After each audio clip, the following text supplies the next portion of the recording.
রাজনৈতিক পট পরিবর্তনের পর বাংলাদেশের সাথে সম্পর্ক উন্নয়নে বেশ আগ্রহী হয়ে উঠেছে পাকিস্তান। এরই পরিপ্রেক্ষিতে বাংলাদেশে নিযুক্ত পাকিস্তানের সাবেক হাইকমিশনার ও অন্যান্য রাষ্ট্রদূতদের সাথে বৈঠক করেছেন পাকিস্তানের প্রধানমন্ত্রী শেহবাজ শরীফ। বৈঠকে উপস্থিত বেশ কিছু কূটনীতিক ও হাইকমিশনারদের সঙ্গে কথা বলেছে পাকিস্তানি সংবাদ মাধ্যম দ্য এক্সপ্রেস ট্রিবিউন। তবে বিষয়টি সংবেদনশীল হওয়ায় কর্মকর্তাদের নাম গোপন রেখেছে পত্রিকাটি। ওই পত্রিকার প্রতিবেদনে বলা হয়, বৈঠকে বাংলাদেশের বিষয়ে সাবেক হাইকমিশনার ও রাষ্ট্রদূতদের কাছে গুরুত্বপূর্ণ তথ্য চেয়েছেন শেহবাজ শরীফ। রোববার ওই বৈঠকের পর প্রধানমন্ত্রীর কাছে একটি কৌশলপত্র উপস্থাপন করেছেন সেখানে উপস্থিত পাকিস্তানের সাবেক কর্মকর্তারা। কৌশলপত্রটিতে বাংলাদেশের সাথে পাকিস্তানের সম্পর্কের বিস্তারিত রোডম্যাপ রয়েছে।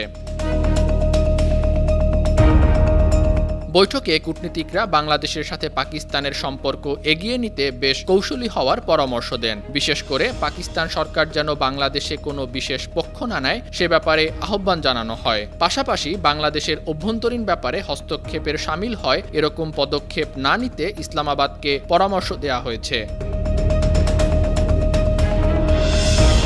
এছাড়া বাংলা ভালো জানেন এমন এক বিশেষ দূতকে বাংলাদেশে নিয়োগ দেওয়ার জন্য শেহবাজ শরীফকে পরামর্শ দেওয়া হয়েছে। বৈঠকে পাকিস্তানের এক সাবেক কর্মকর্তা বলেন, পাকিস্তানের উচিত বাংলাদেশে একজন যোগ্য কূটনীতিক নিয়োগ করা।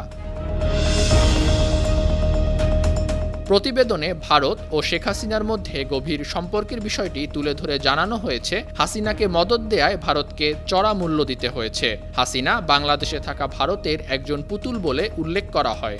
গেল ৫ আগস্ট শেখ হাসিনা সরকারের পতন বাংলাদেশের সাথে পাকিস্তানের সম্পর্ক উন্নয়নে একটি সুযোগ হিসাবে দেখা হচ্ছে।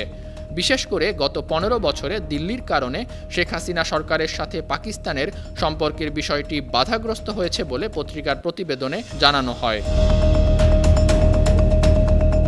প্রতিবেদনে আরও বলা হয়, বর্তমান অন্তর্বর্তী সরকারের প্রধান ডক্টর ইউনূসের সাথে পাকিস্তানের প্রধানমন্ত্রী শেহবাজ শরীফের বেশ কয়েকবার যোগাযোগ হয়েছে। এছাড়া ক্যামেরুনে ইসলামিক সহযোগিতা সংস্থা ওআইসির ৫০তম সম্মেলনে পাকিস্তানের পররাষ্ট্র সচিব মুহাম্মদ সাইরাস সাজ্জাদ কাজীর সাথে বাংলাদেশের পররাষ্ট্র উপদেষ্টা তৌহিদ হোসেন একটি বৈঠকও করেছেন। সেখানে বাংলাদেশ ও পাকিস্তানের স্বার্থ সংশ্লিষ্ট বেশ কিছু বিষয় তারা আলোচনা করেন। Come to explain firsthand. আন্তর্জাতিক ডেস্ক, ৫২ টিভি।